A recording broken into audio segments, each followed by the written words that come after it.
Hi, welcome to Culture and Causation. I'm Aaron Briley, and today my guest is Jude Schwalbach. Jude is a research associate and project coordinator in the Heritage Foundation's Center for Education Policy. His research focuses on K through 12 education, specifically exploring ways of reducing the federal government's reach into elementary and secondary education, and his work also focuses on giving more educational opportunities to children. We'll be discussing an article of his I enjoyed called How Charter Schools Empower Inner City Children to Escape Failing Public Schools. But first things first, Jude, welcome to the show.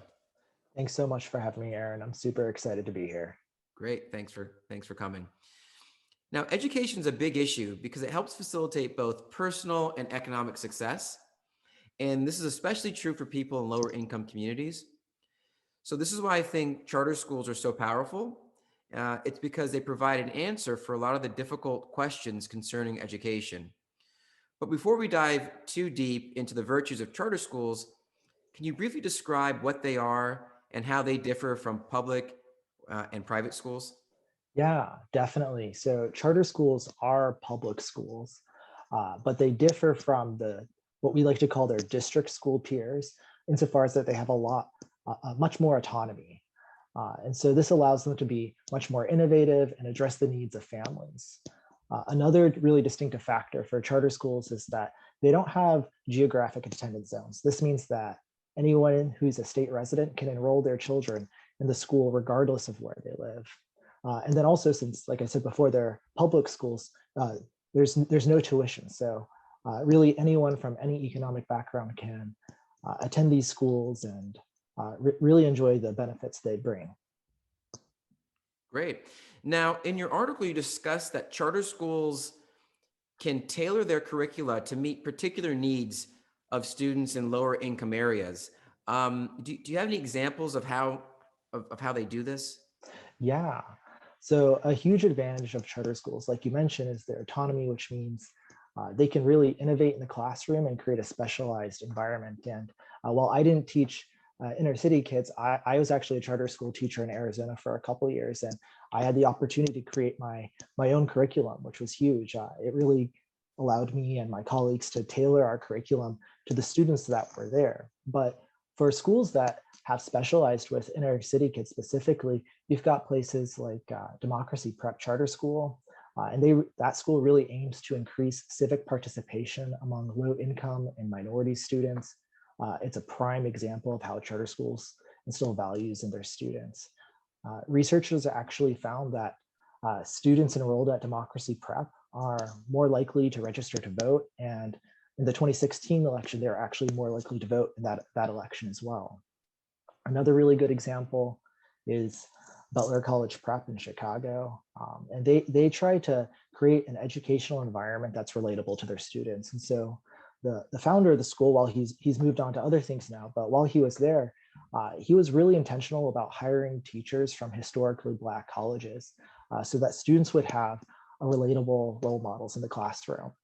And there's another, I just thought about another charter school system that was started by Ian Rowe. He's a scholar at the American Enterprise Institute. And one thing that he really worked on in those schools while he was working there was the success sequence. They didn't call it that there, but really emphasizing that the steps out of poverty are, first finishing high school, waiting to have children till you're either 21 or married, or and also just having a full-time job, and really emphasizing that those steps to the students there, and that it was a way to empower them and to show that they have control in their lives and their decisions matter. Wow, this is really encouraging. So they have all this freedom, but do they also have to meet? I mean, I'm sure they do. They have to meet some statewide standards for reading, math, and so forth. Is that right? Yeah, it really varies with each state. Every state has its own regulations because, uh, we like to think of education as a state and local issue. The charter schools funding is typically tied to meeting certain standards on state tests. However, I think what's really remarkable is that I think these standards in many ways are somewhat superfluous because parents in Arizona, which has some of the loosest regulations surrounding charter schools, the Arizona parents, they are basically regulating these charter schools on their own. So Arizona only reviews how its charter schools are doing, their performance after 10 or 15 years, and that's when they make their decision. All right, are we going to keep the school open or are we going to close it? Mm-hmm. And what researchers notice is that when that 10, 15-year mark rolled around, they weren't really closing any schools. And they realized it was because that the lower performing charter schools had already closed within about 4 years of opening, because parents were just dissatisfied with the education. They would take their kids elsewhere. That's so interesting. So There's like a sort of feedback mechanism almost, in a sense. I mean, they can sort of monitor themselves because the parents are so involved, which is different from a public school generally. yeah, so with your traditional public school, you really have a monopoly on your student body because all the kids live in the attendance zone, and they can't attend any other school. So they have to go to school at the traditional public school. But with a charter school, because parents can vote with their feet, and if they're dissatisfied with the quality, whether it's teachers or maybe the school's administration or maybe even the content that's being taught at the school, they can choose to send their kids to another school. I think Arizona, again, I know I'm using Arizona a lot here, but I remember from my own experience, I lived about maybe 15 to 20 minutes away from the school that I taught at. And as I would drive to school each morning, I would pass probably 3 or 4 other schools. Some of them were traditional public schools, others were charter schools. And so while Arizona doesn't have open enrollment, meaning that which means it's a situation where students can attend any school within their school district. By having so many charter schools, they sort of have open enrollment, because if a family was dissatisfied with the school I was teaching at, they could go to another charter school right down the street. There's literally a charter school. I could look out my classroom window and see another school, Wow. and they could take their kids there.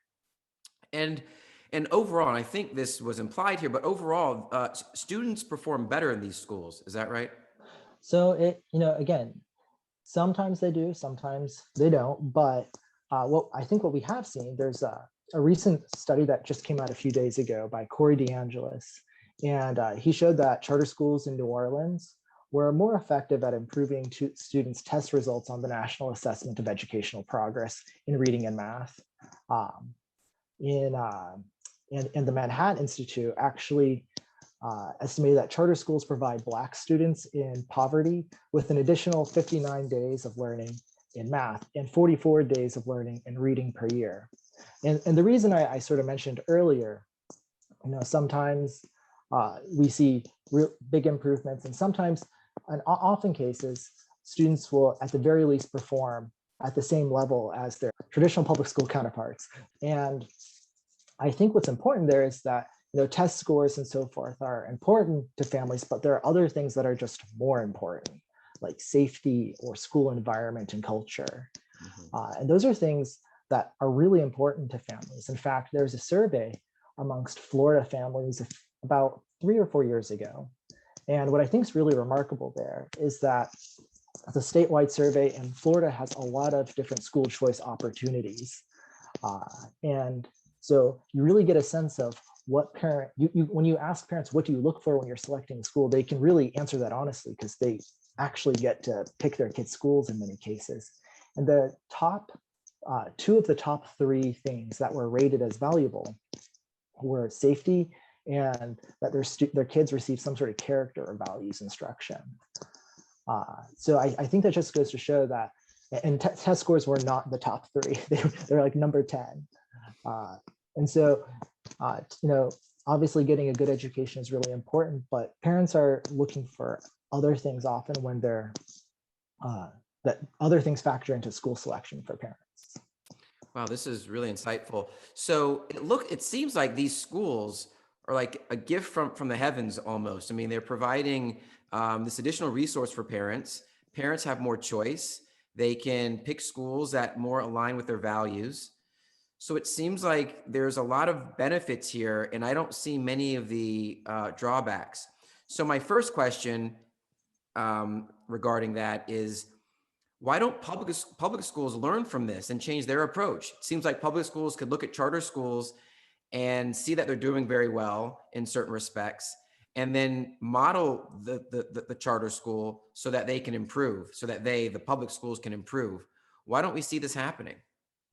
Yeah, so I think a big part of it is that traditional public schools They like having monopoly on students. And if you, the charter school model is really ultimately based on competition. And so when you have to compete with other students, you can lose funding, you can, lose students and people that are valuable to your community if you're not satisfying them.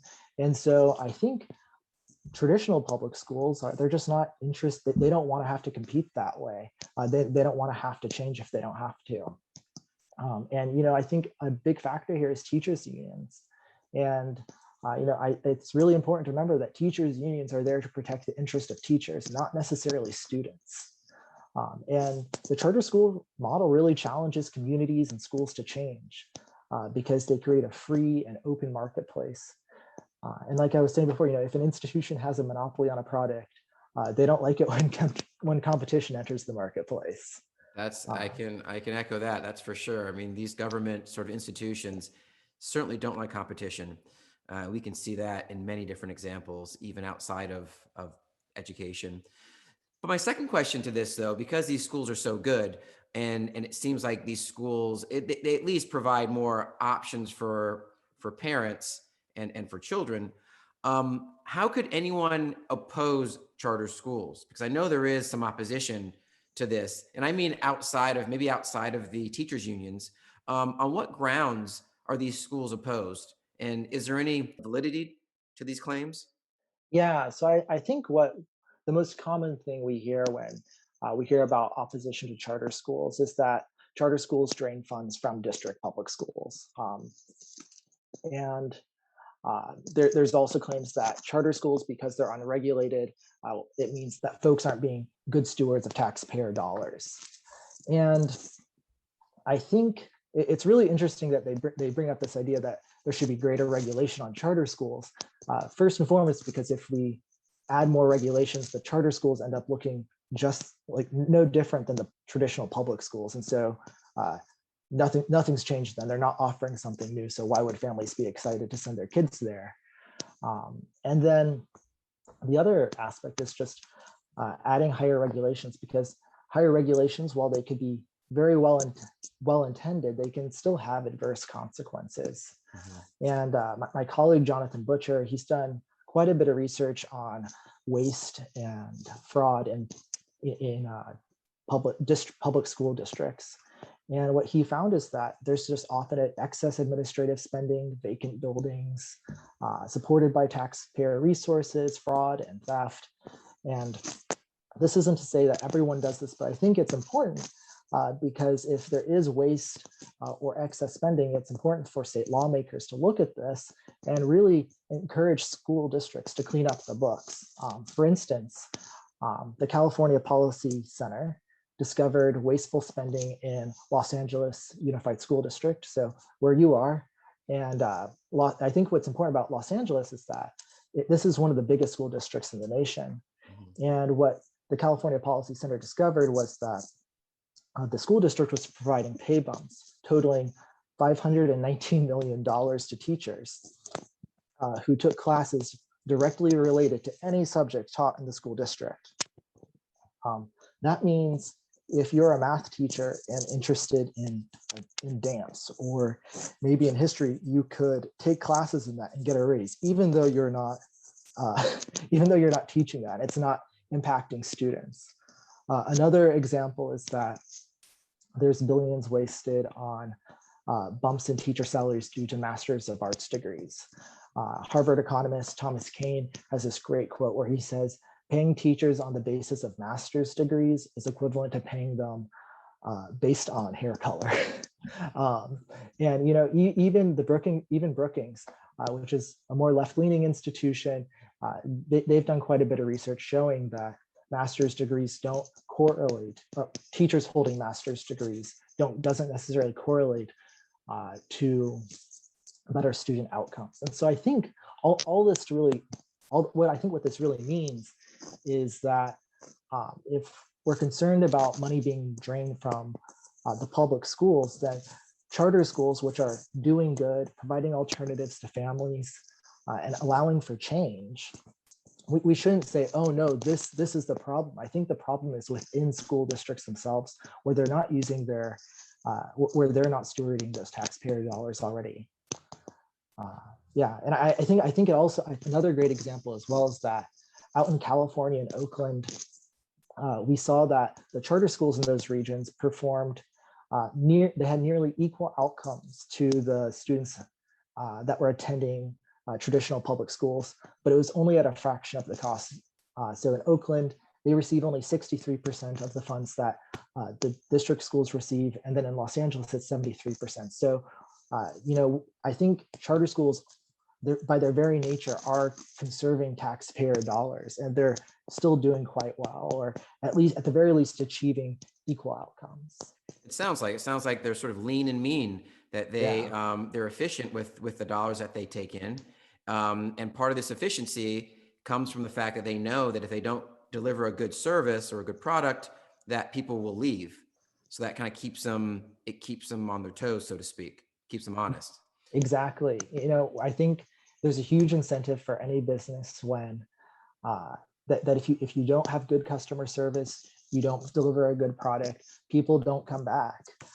And it's not good when an institution has absolutely no competition, and folks have to attend those schools.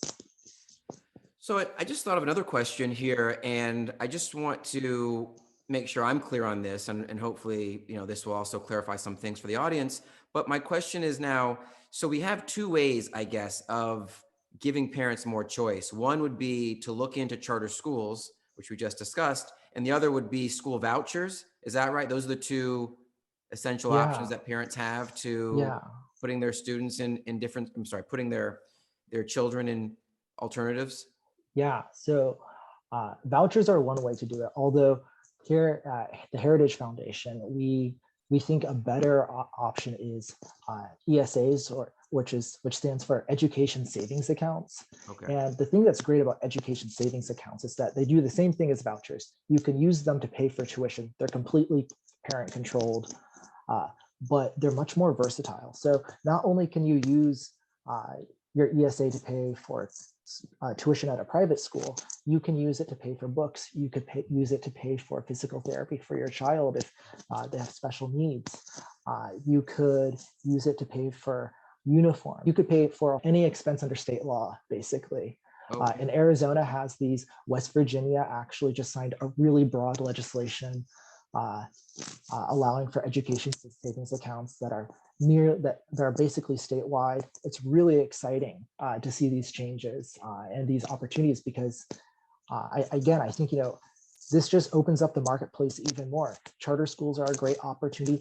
So are education savings accounts, because families can really choose where they want to go to school. This is really encouraging, Jude. So I think I'll end with this. I'll end with a very brief paragraph from your article. And you say, quote, "On the whole, charter schools break up a geographic district school monopoly, but most importantly, parents, not big government, choose the school that best fits their children's needs. Charter schools empower parents and give many children from low-income families opportunities that they could not otherwise afford to attend." So my final question, I guess, is, do you have any additional thoughts, or should we end here? If you don't mind, I'll actually say a few things more. Charter schools really allow families to break out of the district school monopoly because of the way they're set up. The way most school districts are set up, you have a district, and then the various neighborhoods within that district are broken up into school zones. Mm-hmm. And depending on what zone you live in, you have to attend the school that corresponds to that zone. Even if you live closer to a better performing school, you have to stay within your zone. And this really means that the quality of education is tied to housing in a way that's not good, because the cost of living really varies with school quality. The Senate Joint Economic Committee found that the median home value in zip codes associated with high quality elementary schools was 4 times the price of the median home value in neighborhoods associated with the lowest performing elementary schools. And it's just mind-boggling to me, the fact that you could be a mile away from a low-performing school that you're zoned to, and so you have to attend that school. But you could also be a mile away from a high-performing school, but because you're not in that school zone, you walk the same distance basically to school, you can't go there. And And the other aspect of this as well is that when you're in the school district, if you're in the same school district, you pay the same taxes. So your tax dollars are going to that high performing school, but you can't send your child there because you either can't afford to rent in that neighborhood or you can afford to buy a home there. So charter schools really break up this school zone attendance, the geographic attendance zone boundaries, and allow anyone to attend. And I think it's really just a fair way to look at education. You get to choose your dentist, you get to choose your doctor, you get to choose where you go to the store and buy your groceries. But the fact that Americans can't, with their public education dollars, can't choose where to send their children to school is just crazy. I think that all families should have the opportunity to at least try to attend the school that's the best fit for their children. And where can people find more information about charter schools and all this information that you're talking about? Yeah, there are various websites out there on charter schools, but if you go to heritage.org, we have a lot of information on charter schools, education savings accounts, and open enrollment. So if you go to our education section there or follow us on Twitter, you can definitely learn plenty. Great. Well, my final question is, where can people find you and your work online? Well, at heritage.org and online, I'm Jude Schwalbach on Twitter. Great. Thank you so much. It's been a pleasure, Jude. Thank you so much, Aaron. It's been great. Great.